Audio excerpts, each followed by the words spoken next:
The shuttle broke apart in the thick green atmosphere like a burning leaf. Marine Corporal Jake Morrison gripped his seat as metal screamed around him. Through the cracked window, he watched pieces of their transport scatter across the alien sky. The jungle planet Kepler 442b rushed up to meet them with deadly speed. "Hold on, everyone!" shouted Captain Williams from the pilot's seat. But Jake could see the terror in the old man's eyes. This was not going to be a soft landing. The shuttle hit the treetops first. Giant branches, thick as buildings, tore through the hull. Jake felt his safety belt cut into his chest as the world spun around him. Then everything went black. When Jake opened his eyes, pain shot through his left shoulder. He was hanging upside down in his seat. Red warning lights blinked. In the smoking cabin, the smell of burning fuel filled his nose. He could hear the jungle outside through holes in the walls. "Anyone alive?" Jake called out as he cut himself free from his belt. He dropped hard onto what used to be the ceiling. "Here," came a weak voice. Communications specialist Lisa Chen crawled out from under a bent metal panel. Blood ran down her forehead, but she was moving. "Captain Williams didn't make it. Neither did Rodriguez or Baker." Jake's heart sank. 5 people had been on, this mission. Now only 2 remained. He helped Lisa to her feet and checked her wounds. The cut on her head looked bad, but not deadly. "We need to get out of here," Jake said. "This fuel could blow any minute." They grabbed what supplies they could carry. Jake took his rifle, medical, kit, and water bottles. Lisa saved her communication equipment and emergency food. Together, they crawled through a hole in the shuttle wall. The jungle hit them like a wall of heat and sound. Trees stretched up so high, Jake could not see their tops. Thick vines hung everywhere like green ropes. Strange birds called from hidden places. The air was so thick with moisture it was hard to breathe. "Our mission was to map this place," Lisa said, wiping sweat from her face. "The scan said it was empty. No intelligent life." "Well, the scans were wrong about a lot of things," Jake replied. He looked up at the alien sky through the tree cover. 3 suns burned overhead, making the day hotter than any desert. "First priority is finding shelter. Then we figure out how to call for help." They walked for 2 hours through the jungle. Everything was huge here. Flowers as big as dinner plates hung from trees. Insects the size of birds buzzed past their heads. The ground was soft and wet under their feet. Then they heard the sound that made their blood freeze. It started low, like thunder rolling across the sky. But it was not coming from above. It was coming from behind them. Something was following their trail. "Move," Jake whispered. "Move now!" They ran through the jungle as fast as they could. Branches slapped at their faces. Roots tried to trip them. Behind them, the sound got louder and closer. Now they could hear heavy footsteps pounding the ground. Jake turned to look back and saw something that made no sense. A creature the size of a truck was crashing through the trees toward them. It walked on 6 legs thick as tree trunks. Its body was covered in what looked like green crystal armor. Rows of teeth filled its massive mouth. "Cave!" Lisa shouted, pointing ahead. "There!" A dark opening appeared in a wall of rock. They dove inside just as the creature reached the cave mouth. It was too big to follow them into the narrow opening, but it did not give up. The beast roared with a sound like breaking glass. It pushed its huge head into the cave entrance, snapping at them with jaws that could bite a car in half. Jake and Lisa crawled deeper into the cave. The creature gave up after a few minutes and stomped away into the jungle, but they could hear more of them now. The roars came from all directions. A whole pack was hunting them. "What were those things?" Lisa asked, breathing hard. "I don't know," Jake said, "but we're safe here for now. Let's see how deep this cave goes." They turned on their flashlights and walked into the darkness. The cave was bigger than it looked from outside. The walls were smooth stone covered with strange glowing moss. Water dripped somewhere in the distance. As they went deeper, Jake began to smell something strange. It was not the clean smell of water and stone. This was something else. Something alive. "Do you hear that?" Lisa whispered. Jake stopped walking and listened. There was a sound coming from ahead, soft and rhythmic, like breathing, but very slow and very deep. They came around a bend in the cave and saw something that stopped them cold. In a wide chamber, lit by glowing moss, a creature lay on the stone floor. It was like the beast that had chased them, but much bigger. This one was hurt. Deep wounds covered its crystal armor. Dark blood pooled around its massive body. But that was not the strangest part. Next to the dying creature were three smaller shapes. They were young versions of the big beast, each one about the size of a large dog. Their crystal armor was dull and soft. They moved very slowly, barely breathing. They were dying too. The mother creature saw Jake and Lisa. Her huge eyes, each one as big as a dinner plate, looked right at them. Jake expected her to attack. Instead, something impossible happened. The dying mother made a soft sound deep in her throat. Not angry or threatening. It sounded almost like she was asking for something. "She's trying to communicate," Jake said quietly. "That's impossible," Lisa replied. "It's just an animal." But as they watched, the mother creature did something that changed everything. Using her massive head, she gently pushed her three young toward the humans. The motion was careful and deliberate. When the babies were closer to Jake and Lisa, to her, she made that soft sound again.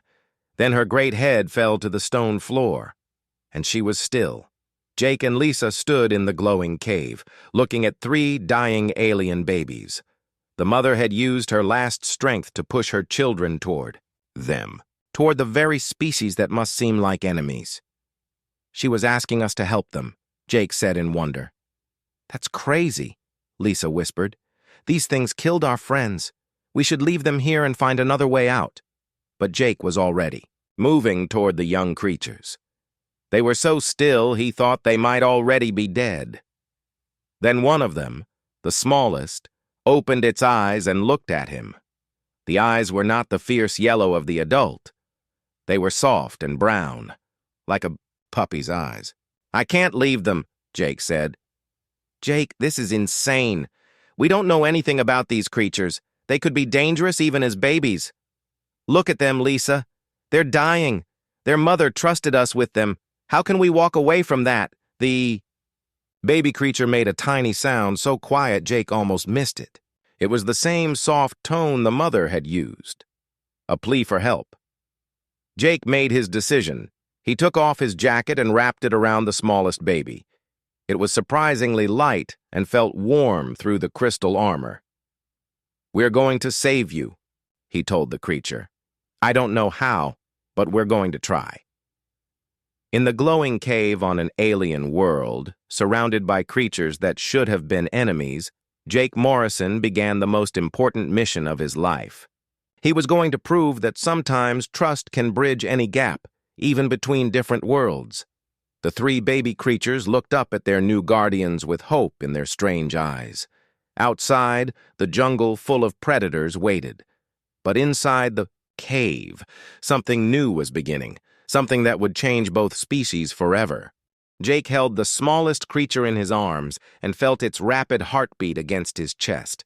The baby was lighter than he expected, maybe 30 pounds, but its crystal armor plates felt sharp under his jacket. The other two babies lay on the cave floor, breathing so slowly Jake worried they might stop at any moment. "This is madness," Lisa said, but her voice was softer now. She knelt beside the second baby, the one with darker crystal plates. "Look how weak they are. What do we even feed them?" Jake looked around the cave. The glowing moss gave enough light to see, but it also showed him how desperate their situation was. They had crashed on an alien planet full of deadly creatures. Their team was dead, and now they were trying to save 3 baby aliens that might die anyway. "We have to try," Jake said. Their mother knew she was dying. She could have used her last strength to attack us or hide her babies. Instead, she gave them to us. The smallest baby, still wrapped in Jake's jacket, made a tiny whining sound. Its brown eyes looked up at him with complete trust. Jake felt something break inside his chest. This creature needed him. "I'm going to call you Scout," he told the baby. "You keep looking around like you're exploring." Lisa touched the second baby's head gently. This one had darker armor and seemed more cautious. It watched her hand, but did not pull away. "If we're naming them, this one is Ranger. Look how careful it is." The third baby was bigger than the other 2. Its crystal armor was already turning the fierce green of the adults. Even weak and dying, it showed more fight than its siblings. When Jake reached toward it, the baby tried to snap at him with tiny teeth. "And you're Hunter," Jake said with a small smile. "Still trying to be tough even when you can barely move." Lisa stood up and walked to her communication equipment. "While you play with alien babies, I need to check our supplies. We have maybe 3 days of water and food for ourselves. How are we supposed to keep them alive too?" Jake looked at the 3 babies. Scout was the weakest, barely moving in his arms. Ranger watched everything with alert eyes but seemed too tired to lift its head. Hunter kept trying to crawl toward its mother's body. "Wait," Jake said. "Hunter is trying to go back to its mother. Maybe it knows something we don't." He followed the baby as it crawled slowly across the cave floor. Hunter went straight to a small pool of water near the mother's head. The water glowed with the same light as the moss on the walls. Jake knelt and cupped some of the glowing water in his hands. It felt warm and had a metallic taste. "Lisa, look at this. The water here is different from the regular cave water." Lisa came over with her equipment scanner. "You're right. This water has high levels of minerals. Iron, calcium, and some elements I don't recognize. Maybe their mother was drinking from this pool." Jake made a decision. He dipped his finger in the glowing water and touched it to Scout's mouth. The baby's tongue, rough like a cat's, licked the water drop. Immediately, Scout seemed more alert. "It worked," Jake said. "They need this special water." For the next hour, Jake and Lisa worked to give water to all 3 babies. It was difficult. They had to drop the water slowly into the creatures' mouths and wait for them to swallow. But each drink seemed to make them stronger. "Now what about food?" Lisa asked.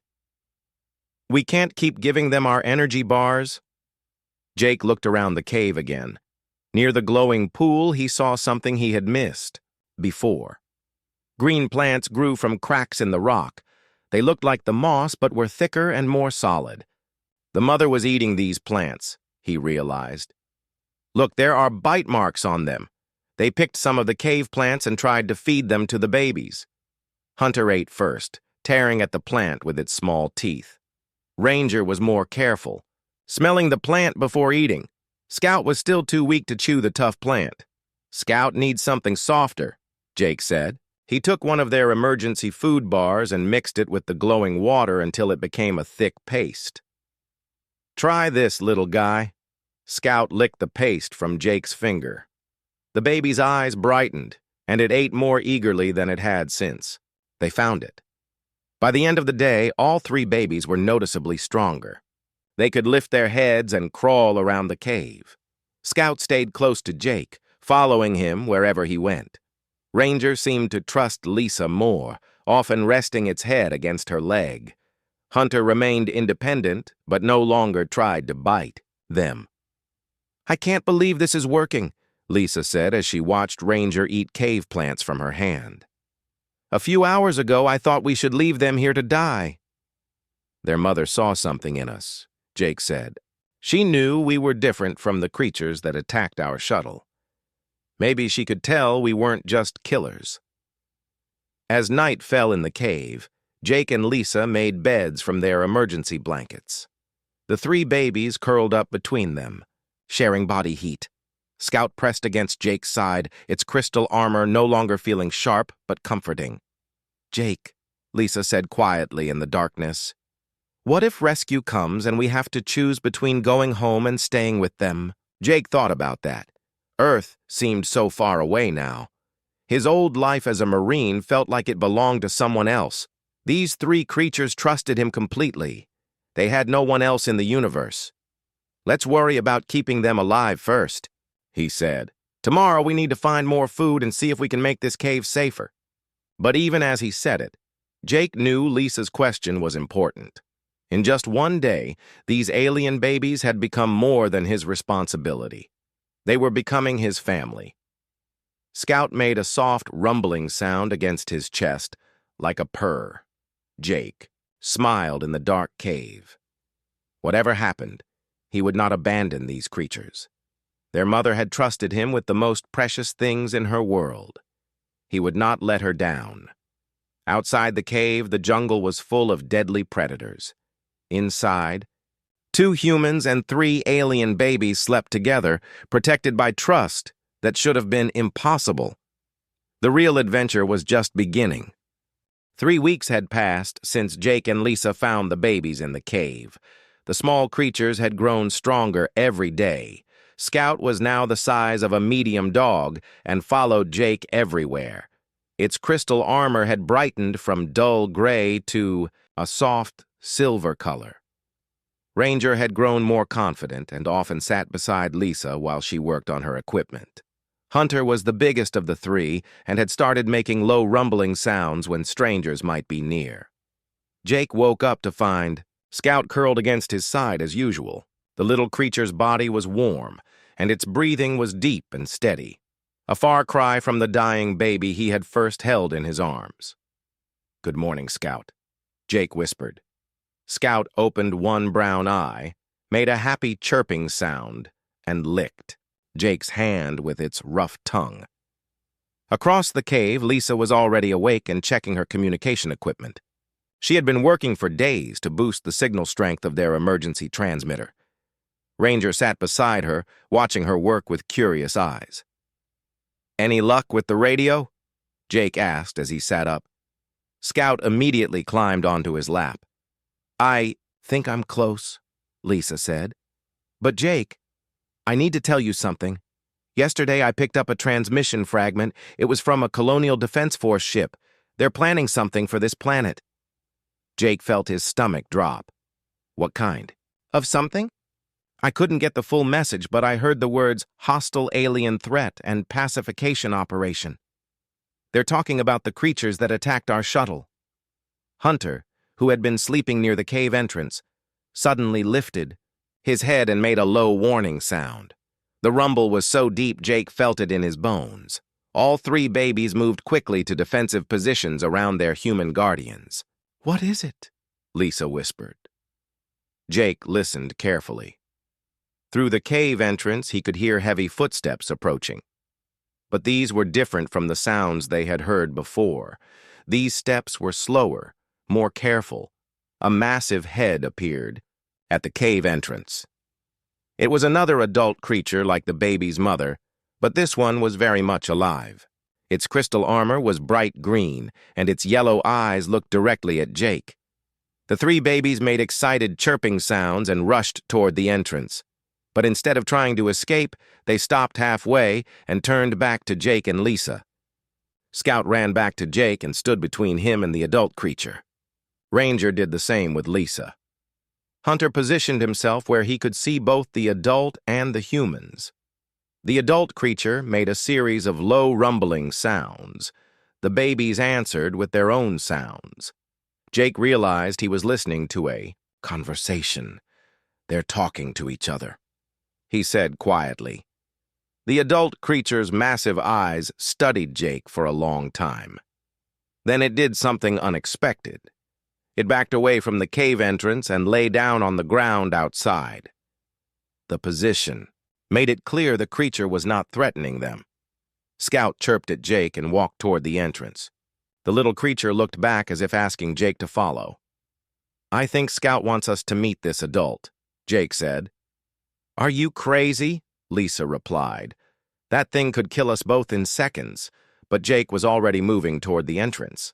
Scout stayed close to his side, and Ranger and Hunter flanked them protectively. Lisa had no choice but to follow. Outside the cave, Jake got his first good look at an adult creature in daylight. It was beautiful in a terrifying way. The crystal armor caught the light from the three suns and threw rainbow patterns across the jungle. The creature was easily twice the size of their shuttle, but it lay perfectly still as they approached. Scout walked up to the adult and rubbed against its massive leg. The adult lowered its great head and gently nuzzled the little creature. Then it looked at Jake again. Jake took a deep breath and stepped forward. The adult creature's head was bigger than his entire body. One snap of those jaws would end his life instantly. But Scout was beside him, and somehow that made him brave. He reached out slowly and touched the creature's crystal armor. It was warm and smooth under his fingers. The adult made a soft rumbling sound, different from the warning rumbles they had heard before. This sounded almost like approval. "It's saying thank you," Jake realized. "It knows we saved its young." Over the next hour, more adult creatures appeared at the cave. Jake counted at least 6 of them, all lying in peaceful positions around the entrance. The babies moved freely between the adults and their human guardians, chattering in their rumbling language. Lisa worked frantically with her equipment. "Jake, I'm getting a strong signal now. The CDF ship is definitely coming. I can send a message, but I don't know if they'll listen." "What are you going to tell them?" "The truth, that these creatures aren't mindless predators. They're intelligent. They can feel love and gratitude. They understand family bonds." Jake watched Scout show off to one of the adults, demonstrating how he could understand simple human gestures. When Jake pointed at something, Scout would look in that direction. When Jake held up his hand for stop, Scout would freeze in place. "It's more than that," Jake said. "Scout is learning from us. Yesterday I saw him try to use a stick to reach some fruit that was too high. He's using tools." Ranger had learned to bring Lisa specific items when she asked for them. The little creature could tell the difference between her radio, her scanner, and her tablet just by the words Lisa used. Hunter showed the most surprising development. The biggest of the 3 babies had started trying to make human sounds. His attempts were rough and strange, but Jake was sure Hunter was trying to say his name. "They're not just intelligent," Lisa said in wonder. "They're trying to communicate with us the way we communicate with each other." As the sun set, the adult creatures made soft farewell sounds and disappeared into the jungle, but Scout, Ranger, and Hunter stayed with their human family. That night, as they settled down to sleep, Jake made a decision that would change everything. "When the CDF ship arrives, I'm not leaving them," he told Lisa. "Jake, you could be court-martialed. They'll call you a traitor." "Maybe. But these babies trust us completely. Their whole species now knows that humans can be more than enemies. How can I walk away from that?" Scout curled up against Jake's chest and made his happy purring sound. In the darkness of the alien cave, surrounded by creatures that should have been impossible friends, Jake Morrison prepared to make the hardest choice of his life. 2 months had passed since the adult creatures first visited the cave. Scout, Ranger, and Hunter were now as big as wolves, but their intelligence had grown even faster than their bodies. Jake watched in amazement as Scout used a sharp stone to cut fruit from a vine. The young creature had learned to make tools by watching Jake work. "Look at this," Lisa called from across the cave. She was sitting with Ranger, who was arranging small stones in patterns on the ground. "Ranger is making pictures with rocks. This one looks like our shuttle. This one looks like us." Jake walked over to see. Ranger had indeed created simple pictures, using different colored stones. There was no doubt about what each picture showed. A long shape with broken parts for their crashed shuttle. 2 tall shapes for humans. 3 smaller shapes with pointed edges for the young creatures. They're learning to communicate through pictures, Jake said. This changes everything. Hunter, who had been practicing his human sounds near the cave entrance, made a noise that sounded almost like Jake. The big creature had been working on human speech for weeks. His attempts were getting clearer every day. "Jockey," Hunter said again, his voice deep and rumbling. "Yes, Hunter. That's my name," Jake replied, patting the creature's crystal armor. Scout dropped his stone tool and rushed over to try his own human words. "Lisa," he said, though it came out more like a growl. "They're saying our names," Lisa whispered. "How is this possible?" Jake had been thinking about this question for weeks. These creatures were not just smart animals. They were people, in their own way. They had language, they made tools, they showed emotions like love and grief and curiosity.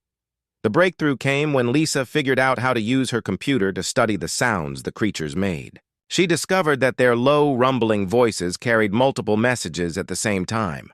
When Scout made one rumbling sound, he was actually saying several different things. "It's like they can speak in chords," Lisa explained. "When humans speak, we make one sound at a time, but they can make many sounds together. Each sound means something different." Using her computer, Lisa learned to break down their complex sounds into separate messages. She discovered that the creatures called themselves something that roughly translated to stone guardians. Their planet was called the Dying Garden. "They're telling us their world is in trouble," Lisa said after translating hours of recordings. "Something about earthquakes and poison water. Their people are starving because the plants they eat are dying." Jake felt sick as he understood what this meant. The creatures that had attacked their shuttle were not evil monsters. They were desperate. Parents trying to protect their children from starvation. "We landed in their nursery area," Jake realized.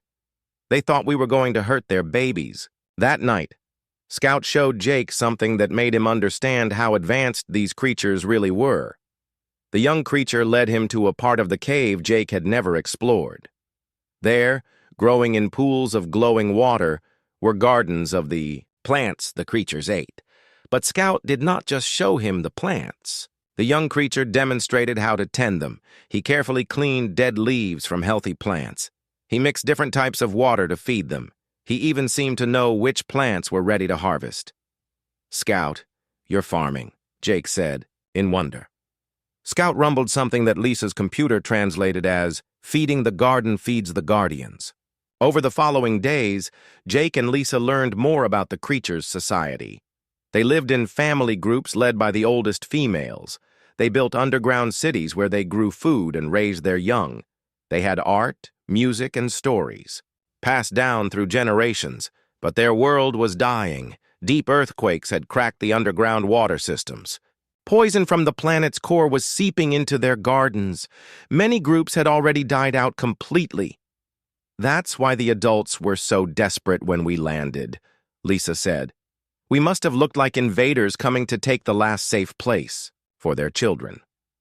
The situation became urgent when Lisa finally managed to send a complete message to the approaching Colonial Defense Force ship. The response she received made her blood run cold. "Jake, you need to hear this," she said, playing back the transmission. The voice of Admiral Rebecca Stone filled the cave. "Marine Morrison, you are ordered to evacuate immediately. This planet contains a hostile alien species that threatens human expansion. We will begin sterilization bombardment in 72 hours. Any humans remaining on the surface will be considered lost." Sterilization bombardment. Jake knew what that meant. They were going to kill every living thing on the planet. "We have to stop them," Jake said. "How?" "They have warships. We have a broken radio." Jake looked at Scout, Ranger, and Hunter. The three young creatures were listening to the human conversation with worried expressions. They could not understand all the words, but they knew something was wrong. "We have something better than warships," Jake said. "We have proof that these creatures are people, not monsters." That night, Jake made the hardest decision of his life. He composed a message to Admiral Stone explaining everything they had learned. He told her about the creature's intelligence, their desperate situation, and the misunderstanding that had led to the first attack. Admiral Stone, these beings call themselves the Stone Guardians. They are not our enemies. They are a dying civilization asking for help. Please delay your attack until you can see the evidence. As Jake sent the message, Scout came and sat beside him. The young creature placed one crystal-covered paw on Jake's hand and made a sound that Lisa's computer translated as, "Brave Guardian speaks for the garden." "I hope I'm doing the right thing," Jake said. Scout's reply needed no translation. The young creature pressed his head against Jake's chest, right over his heart. It was a gesture of complete trust. In 3 days, the Colonial Defense Force would arrive. Jake and Lisa had that long to prove that some conflicts could be solved with understanding instead of weapons. The real test was about to begin. The Colonial Defense Force ships appeared in the alien sky like metal stars. Jake counted at least 12 vessels through the cave entrance. Admiral Stone had brought enough firepower to turn the entire planet into burning rock. Scout, Ranger, and Hunter sensed the danger immediately. Their crystal armor had changed color from bright silver to deep red, a warning signal Jake had learned meant extreme fear. The 3 creatures stayed close to their human guardians, making worried rumbling sounds. "Incoming transmission," Lisa announced from her equipment. Admiral Stone's face appeared on the small screen. She was a stern woman with gray hair and cold eyes. Behind her, Jake could see the bridge of a military ship. "Corporal Morrison, I have read your reports. Command believes you are suffering from psychological breakdown brought on by isolation and trauma. You will evacuate immediately or face charges of desertion." "Admiral, please listen to me," Jake replied. "These creatures are intelligent. They're not the monsters you think they are. Corporal, I have video recordings of these beasts tearing apart your shuttle and killing your team. They are clearly hostile aliens that pose a threat to human expansion in this sector." Jake felt his heart pounding. "That attack was a misunderstanding. We landed in their nursery area. They were protecting their children just like human parents would." Admiral Stone's expression did not change. "You have been alone with hostile aliens for 3 months. Your judgment is compromised. I am sending a rescue shuttle. You will board it, or I will consider you a traitor to humanity." The transmission ended.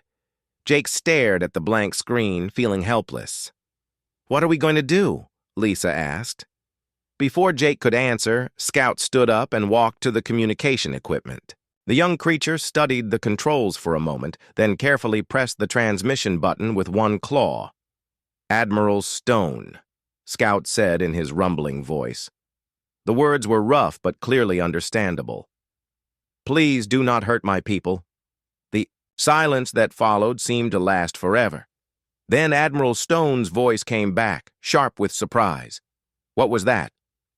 "That was Scout," Jake said. "One of the creatures I've been caring for. He learned to speak our language." "Impossible. Animals cannot learn human speech." Ranger moved to the communicator next. "We are not animals," she said, her voice clearer than Scout's. "We are Stone Guardians. We protect the gardens of our world." Hunter joined his siblings at the communicator. "Our world is dying," he rumbled. "Our people need help, not bombs. Admiral—" Stone did not reply for several minutes. When she finally spoke, her voice was different, less certain. This could be an elaborate trick, recordings or computer effects. "Admiral," Jake said, "I'm sending you live video feed. Watch what these creatures can do." Lisa activated her camera and focused on the 3 young Stone Guardians. Scout picked up a sharp stone and began carving symbols into the cave wall. The symbols were clearly a form of writing. Ranger arranged colored stones into a detailed map of their underground city. Hunter demonstrated how he could count by tapping his claws in mathematical sequences. "They have language, art, mathematics, and agriculture," Jake explained as the camera recorded. "Everything that makes a species intelligent and worthy of protection." The video transmission continued for an hour. Jake and Lisa showed Admiral Stone the creatures' gardens, their tool use, and their complex communication system. Most importantly, they showed the love and trust between the young Stone Guardians and their human caretakers. "Scout, tell the Admiral about your people," Jake said. Scout looked directly into the camera. "We are old people," he said slowly. "We have cared for this world for many thousands of years. We make gardens underground. We teach our young to protect life. We sing songs about the time when our world was green. But earthquakes broke our water," Ranger added. "Poison comes from deep places. Our gardens die. Our people die. We fight to save our children." Hunter's voice was the deepest and hardest to understand, but his words hit Jake like a punch. "When humans came to our nursery place, we thought, you came to steal our last children. We fought because we loved them. We did not know humans could love our children too." When the transmission ended, Admiral Stone was quiet for a long time. Finally, she spoke. "Corporal Morrison, assuming this is not an elaborate deception, what exactly are you proposing?" "Give me time to arrange a meeting between you and the adult Stone Guardians," Jake said. "Let them speak for themselves. If you still believe they're just animals after talking to them, then make your decision. And if I refuse?" Jake looked at Scout, Ranger, and Hunter. The three creatures were watching him with complete trust. They believed he could save their people. He could not let them down. "Then I refuse evacuation," Jake said. "These creatures saved my life and became my family. I won't abandon them." "Corporal, that would make you a deserter. You could face execution." "Some things are more important than following orders, Admiral." Lisa moved beside Jake. "I'm staying too," she announced. "These beings have shown us what it means to trust across species barriers. That's worth more than any military career." Admiral Stone studied them through the video link. Jake could see her struggling with the decision. Everything in her military training told her to follow procedure and eliminate the alien threat. But the evidence before her eyes told a different story. "You have 24 hours, she finally said. "Arrange. You're meeting with the adult aliens." "But Corporal Morrison, if this goes wrong, if anyone gets hurt, the bombardment begins immediately." After the transmission ended, Jake felt the weight of what he had promised. He had to convince creatures that had every reason to hate humans, to trust them one more time. Scout rubbed against Jake's leg. "We will help," the young creature said. "Our people will listen to us. We will tell them humans can be guardians too." That night, as Jake prepared to meet with beings who could decide the fate of two species, he realized that everything depended on the trust a dying mother had placed in him months ago. Her decision to give her children to a stranger had started a chain of events that could save both their peoples or destroy them all. The meeting place was a wide clearing near the crashed shuttle. Jake stood in the center with Scout, Ranger, and Hunter beside him. Lisa waited nearby with her communication equipment, ready to broadcast everything to Admiral Stone's fleet above. Around the edge of the clearing, 12 adult Stone Guardians emerged from the jungle. Each one was massive, their crystal armor gleaming in the light of the three suns. But they did not come with weapons or aggressive postures. They came as parents. Following their children, the largest Stone Guardian, an ancient female with deep green armor, approached Jake slowly. Scout ran to her and rubbed against her leg, chittering in the complex language of his people. The old female lowered her great head to nuzzle the young creature, then looked at Jake with eyes that held the wisdom of centuries. "I am called Deep Root," she said in rumbling English. Scout had taught her the human words. "I am the eldest mother of our people. You are the human who saved our lost children." "Yes," Jake replied, his voice steady despite his racing heart. "Scout, Ranger, and Hunter became my family. I could not let them die." "This is not the way of most creatures," Deep Root said. "When Meat eaters find the young of plant eaters, they eat them. When plant eaters find the young of meat eaters, they flee. But you fed them. You protected them. You taught them. Why? Jake thought about the question. He looked at Scout, who was watching, him with complete trust and love. Because they needed help, Jake said simply.